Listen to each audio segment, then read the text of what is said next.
কোনো তিব্বতী যদি মারা যায়, প্রথমে মৃতদেহের মাথা থেকে ৩-৪ গোছা চুল টেনে ছিঁড়ে আনে, তারপর পাথরের ছুরি দিয়ে মৃতদেহের কপালে খানিকটা কেটে প্রেতাত্মা বের করার রাস্তা করে দেওয়া হয়। একটি ধারালো অস্ত্র দিয়ে মৃতদেহকে টুকরো টুকরো করে কেটে ফেলা হয়। তারপর পশু পাখি দিয়ে খাওয়ানো হয়। উকুন তিব্বতের অতি প্রিয় খাবার।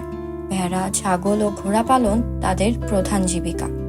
নিষিদ্ধ দেশ তিব্বতের পেছনের রহস্য অনেকেরই অজানা। নিউজ ডিভিশন 24-এর আজকের এই পর্বে আমরা তিব্বতের অজানা রহস্যগুলো জানার চেষ্টা করব। হিমালয়ের উত্তরে অবস্থিত ছোট একটি দেশ তিব্বত।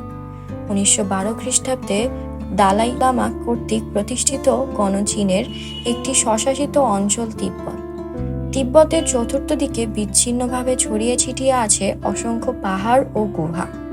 তিব্বতের বিভিন্ন মন্দিরের ভেতরে সোনার তৈরি বড় বড় প্রদীপ মাখন দিয়ে জ্বালানো থাকে। এই অঞ্চলগুলো এতই উঁচু যে একে পৃথিবীর ছাদ বলা হয়। তিব্বতীয় মালভূমির গড় উচ্চতা 16,000 ফুট। এই উচ্চতায় স্বাভাবিক শ্বাস প্রশ্বাস নেওয়া কষ্টকর, অভ্যাস না থাকলে প্রায় অসম্ভব।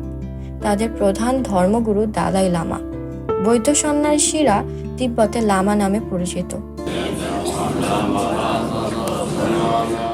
তিব্বত ভ্রমণের জন্য চীনের নাগরিক ছাড়া বিদেশি সকল নাগরিককেই বিশেষ অনুমতি নিতে হয়।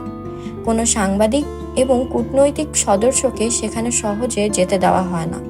কেউ তিব্বতের আকাশপথ ব্যবহার করতে পারে না। এসব কারণে মানুষের নাগালের বাইরেই থেকে গেছে লাসা।